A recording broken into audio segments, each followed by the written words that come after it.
এই এখন আর Bangladesh cricket board এটা নাই, এটা হয়ে গেছে হচ্ছে বাপের দোয়া ক্রিকেট বোর্ডে পরিণত হয়েছে। আমরা এখানে কোনো বাপের দোয়া মায়ের দোয়া করি না। এখন এতদিন পর্যন্ত শুনতাম মায়ের দোয়া পরিবহন আছে, আজকে মাননীয় সদস্যের কল্যাণে দেখলাম বাপের দোয়া কমিটিও আছে।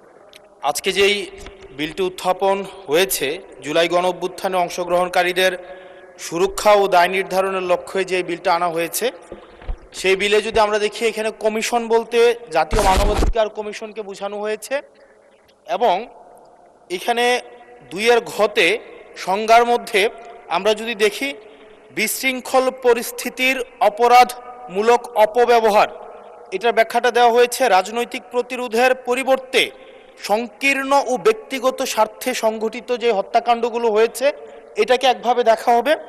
আর আরেকটা হচ্ছে গণতান্ত্রিক ব্যবস্থা পুনরুদ্ধারের উদ্দেশ্য যেই কার্যাবলীগুলো সংগঠিত হয়েছে সেটাকে একভাবে দেখা হবে। মাননীয় স্পিকার, প্রবলেমের জায়গাটা যেটা সেটা হচ্ছে সংকীর্ণ ও ব্যক্তিগত স্বার্থে যে ধরনের সংগঠিত হত্যাকাণ্ড হয়েছে সেটাকে কে ডিফাইন করবে, সেটাকে কিন্তু ডিফাইন করবে এই আইন অনুযায়ী জাতীয় মানবাধিকার কমিশন। অর্থাৎ এই ইনডেমনিটিটা জাতীয় মানবাধিকার কমিশনের উপরে নির্ভর করবে। এবার এই জাতীয় মানবাধিকার কমিশনের যে অধ্যাদেশ সেটা কিন্তু ইতিমধ্যে ল্যাপস করে দেওয়ার প্রস্তাব দেওয়া হয়েছে। এখন এই জাতীয় মানবাধিকার কমিশনটা এটা যে ২০০৯ সালের অনুযায়ী যদি চলে তাহলে সেটা কিন্তু পুরোপুরি সরকার নিয়ন্ত্রিত একটা মানবাধিকার কমিশন। যেই মানবাধিকার কমিশন বিরোধী দল ও মতকে দমনের জন্য ব্যবহার করা হয়েছে, ভিকটিম ব্লেমিংয়ের জন্য ব্যবহার করা হয়েছে, যেই মানবাধিকার কমিশন গুম খুনের বৈধতা উৎপাদন করা হয়েছে। মাননীয় স্পিকার, এই মানবাধিকার কমিশনকে যদি আমরা মন্ত্রণালয়ের অধীনে রাখি এবং ওই মানবাধিকার কমিশনের মধ্য দিয়েই যদি আমরা জুলাই গণ অভ্যুত্থানের এই কার্যক্রমগুলোকে বিচারের এবং নিরীক্ষণের দায়িত্ব দেওয়া হয়, সেক্ষেত্রে এই নিরীক্ষণ কিন্তু প্রশ্নবিদ্ধ হবে। এছাড়াও আমরা যদি দেখি সাংবিধানিক প্রতিষ্ঠানগুলোকে যেভাবে নগ্নভাবে দলীয়করণ করা হচ্ছে, ইতিমধ্যে বাংলাদেশ ব্যাংকে যেভাবে দখল করা হয়েছে, যেভাবে বিসিবিকে যেভাবে এখন আর বাংলাদেশ ক্রিকেট বোর্ড এটা নাই, এটা হয়ে গেছে হচ্ছে বাপের দোয়া ক্রিকেট বোর্ডে পরিণত হয়েছে। ক্লিংকার বেশি থাকলে সিমেন্ট বেশি খাঁটি। আনোয়ার সিমেন্ট যেভাবে দখল করা হয়েছে বাপের দোয়া ক্রিকেট বোর্ড, এবং আমি যখন এই জায়গায় কথা বলছি ঠিক এই মুহূর্তে ২৮ জন বিচারককে মাননীয় স্পিকার তাদেরকে শোকজ দেওয়া হয়েছে। তাদের ব্যক্তিগত তাদের চ্যাট গ্রুপে তারা হচ্ছে তাদের মতামত প্রকাশ করার কারণে বিচারকদের হচ্ছে মাননীয় স্পিকার শোকজ দেওয়া হয়েছে। এই বাস্তবতায় আমরা এই গণ অভ্যুত্থান পরবর্তী সময়ে যদি জাতীয় মানবাধিকার কমিশনকে একটা মন্ত্রণালয়ের অধীনে রাখি, স্বরাষ্ট্র মন্ত্রণালয়ের অধীনে রাখি, তাদের মাধ্যমে আমরা নিরপেক্ষ কোনো ধরনের অনুসন্ধান আমরা কতটা পাবো সেটা নিয়ে কিন্তু আমরা সন্দিহান। সেই জায়গা থেকে এই বিলটিকে যদি আমরা বাস্তবায়ন করতে চাই, এটাকে যদি আমরা ফাংশনাল করতে চাই, শুধুমাত্র অর্নামেন্টাল না, যদি আমরা ফাংশনাল করতে চাই তাহলে জাতীয় মানবাধিকার কমিশনকে অবশ্যই সেটাকে অটোনমাস করতে হবে। আমার সামনে যারা আছেন আমরা হয়তো আমাদের থেকে এখানের প্রত্যেকটা সদস্য নির্যাতন, নিপীড়ন এবং তাদের যে পলিটিক্যাল রিপ্রেশনের মাত্রা শত সহস্রগুণ বেশি। আমরা তাদের কাছে প্রত্যাশা করেছিলাম এই জাতীয় মানবাধিকার কমিশনকে তারা একটা স্বতন্ত্র বডিতে নিয়ে যাবে, অথচ আমরা দেখলাম যারা সবচেয়ে বেশি নির্যাতিত হয়েছে, নিপীড়িত হয়েছে, তারাই এটাকে একটা মন্ত্রণালয়ের অধীনে রাখতে চাচ্ছে। এই অজুহাতে যে জাতীয় মানবাধিকার কমিশন যদি অটোনমাস হয়ে যায় তাহলে সেটাকে হচ্ছে এটার জবাবদিহিতা কিভাবে নিশ্চিত হবে। মাননীয় স্পিকার, আমাদের ইলেকশন কমিশন, আমাদের হচ্ছে পিএসসি, আমাদের হচ্ছে দুর্নীতি দমন কমিশন, যদিও এটা কাজের কেতাবে আছে, গোয়ালে নাই, কিন্তু এটা কিন্তু একাডেমিকভাবে এটাকে ইভেন ইন্টারন্যাশনালিও এই জিনিসটা কিন্তু অটোনমাস হওয়ার কথা। সেজন্য মাননীয় স্পিকার, যেভাবে বর্তমানে প্রতিষ্ঠানগুলো নগ্নভাবে দলীয়করণ করা হচ্ছে, সেজন্য জাতীয় মানবাধিকার কমিশন যে দলীয়করণ করা হবে না, আবার বাপের দোয়া একটা মানবাধিকার কমিশন বা বিরোধী দল দমন কমিশন করা হবে না, এটার প্রতি কিন্তু আমাদের আস্থা নাই।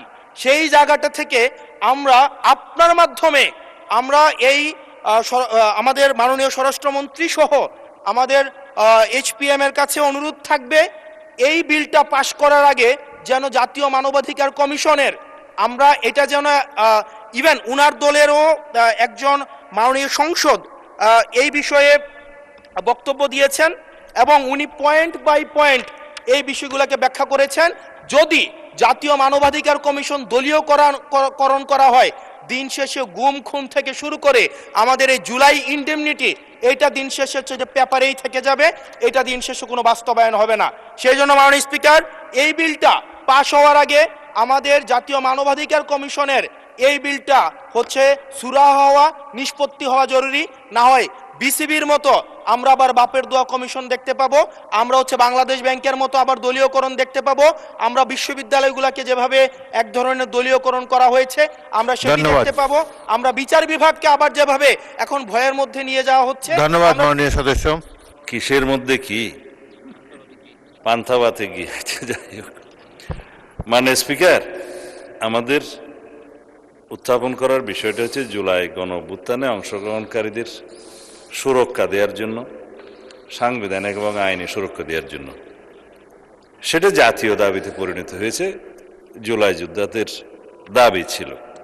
তার প্রেক্ষিতে জুলাই জাতীয় সনদ স্বাক্ষরিত হয়েছে, তার মধ্যে অঙ্গীকারনামার একটা দফা ছিল এবং সেই দফাটা পরবর্তীকালে যেদিন সই করব সেদিনও একটা আন্দোলনের প্রেক্ষিতে আমরা অনুরোধ করে কমিশনকে অ্যামেন্ডমেন্ট আনিয়েছিলাম তাদের দাবির প্রেক্ষিতে। তার মানে যারা জুলাই গণ অভ্যুত্থানে, ছাত্র গণ অভ্যুত্থানে অংশগ্রহণ করেছিলেন তাদের উপরে তো হানাদার বাহিনীর মতো গণহত্যাকারী আওয়ামী লীগ এবং তাদের সন্ত্রাসী গোষ্ঠী এবং পেটুয়া বাহিনী নিপীড়ন চালিয়েছে, অত্যাচার চালিয়েছে, গণহত্যা চালিয়েছে।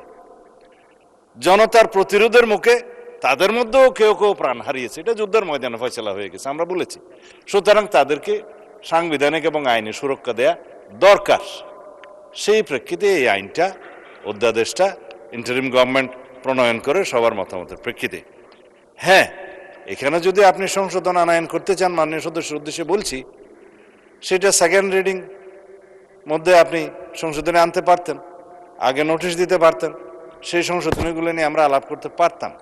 সেটা একটা স্টেজ।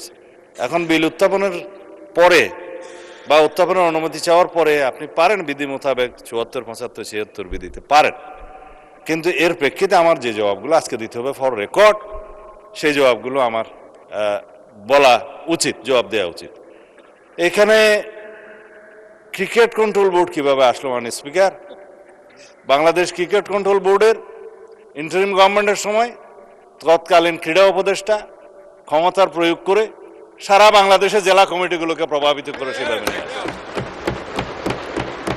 বাংলাদেশে যেগুলো রেজিস্টার্ড ক্লাব ছিল তাদের কাউন্সিলরদেরকে, হ্যাঁ, তাদেরকে প্রভাবিত করে সরকারি ক্ষমতা প্রয়োগ করে এবং হাইকোর্টে যে রিটটা দাখিল করা হয়েছিল সেটা হার্ড না করে পেন্ডিং রেখে, এখনো still it is pending with the chamber court I think, করে সর্বোচ্চ ক্ষমতা প্রয়োগ করে একতরফাভাবে ক্রিকেট বোর্ডের একটা বোর্ডিং করা।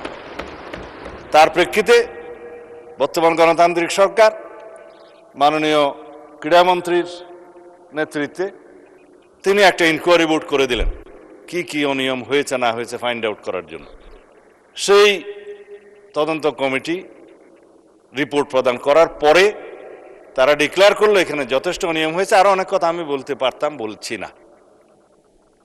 তারপরে সেটা ডিজলভ হয়েছে, ডিজলভ হওয়ার পরে একটা ক্রিকেট কন্ট্রোল বোর্ড হয়েছে, আহ্বায়ক কমিটি হয়েছে, অ্যাডক কমিটি। কাকে দিয়ে হয়েছে? এই দেশের কৃতি ক্রিকেটার, বাংলাদেশে সবচেয়ে পরিচিত, সারা বিশ্বে পরিচিত তামিম ইকবালকে দিয়ে।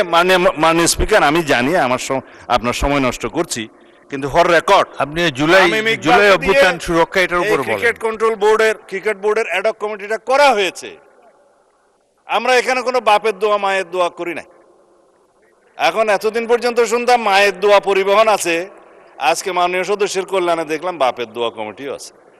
যাই হোক, মানবাধিকার কমিশন নিয়ে উনি কথা বলেছেন, এটা বলতে হয়, জাতির কাছে কিন্তু ভুল রিপোর্ট যাচ্ছে মাননীয় স্পিকার। হ্যাঁ, ৩ মাসের ভিতরে ক্রিকেট কন্ট্রোল বোর্ড ইলেকশন দেবে তারা বিধি মোতাবেক। মানবাধিকার কমিশন মাননীয় স্পিকার, গুম কমিশন এবং আইসিটি অ্যাক্ট, তিনটার মধ্যে ওভারল্যাপিং আছে।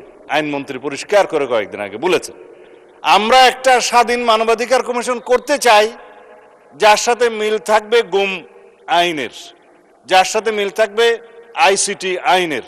কারণ গুমের কারণে যে বিচারটা আইসিটি কোর্টে এখন করা হচ্ছে আইনটা পরিবর্তন করে, যার সাজা যাবজ্জীবন এবং মৃত্যুদণ্ডও আছে খুব সম্ভবত। ইনভেস্টিগেটিং এজেন্সি তাদের আছে, প্রসিকিউশন টিম আছে, তদন্ত টিম আছে। তারা প্রসিকিউশন যখন একটা চার্জশিট দাখিল করে, ওরা বলা হয় ফ্রেমিং অফ দি চার্জের আগে ফর্মাল চার্জ দাখিল করে। এই ফর্মাল চার্জ দাখিল করার পরে ইভেন সেই ইলেকশন করার জন্য আর উপযুক্ত থাকে না। এই শক্তিশালী আইনটার সাথে ম্যাচিং না করে আরো কম সাজার বিধান করে একটা টেম্পোরারি তদন্ত করার একটা দায়িত্ব মানবাধিকার কমিশনকে দিয়ে 1-1.5 বছর সময় বিনষ্ট হবে। তার চাইতে যিনি ভিকটিম, গুমের ভিকটিম, সরাসরি যদি আইসিটি অ্যাক্টে মামলা দায়ের করতে পারে, সেখানে তদন্ত হবে, তদন্তের জন্য আলাদা অর্গান আছে, প্রসিকিউশন টিম আছে, সেইটা ম্যাচিং না করে একটা গত ইন্টারিম গভর্নমেন্ট একটা, আমি বলবো, বালখিল্যপনা একটা আইন করে দিয়েছে। এবং সেটার সাথে মানবাধিকার কমিশনের একটা সিমিলারিটিস থাকবে।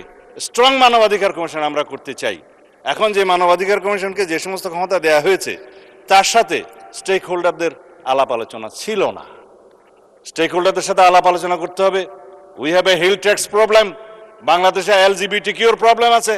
আমাদের সামাজিক এবং অর্থনৈতিক এবং ধার্মিক সমস্ত কালচারকে মিলিয়ে তারপরে আমরা এই দেশের উপযোগী আন্তর্জাতিক মানসম্পন্ন ইনশাআল্লাহ মানবাধিকার কমিশন বিল আমরা এখানে আনবো। সেটা আমাদের কমিটমেন্ট। তার সাথে এগুলো বাধা দেওয়ার কিছু নেই।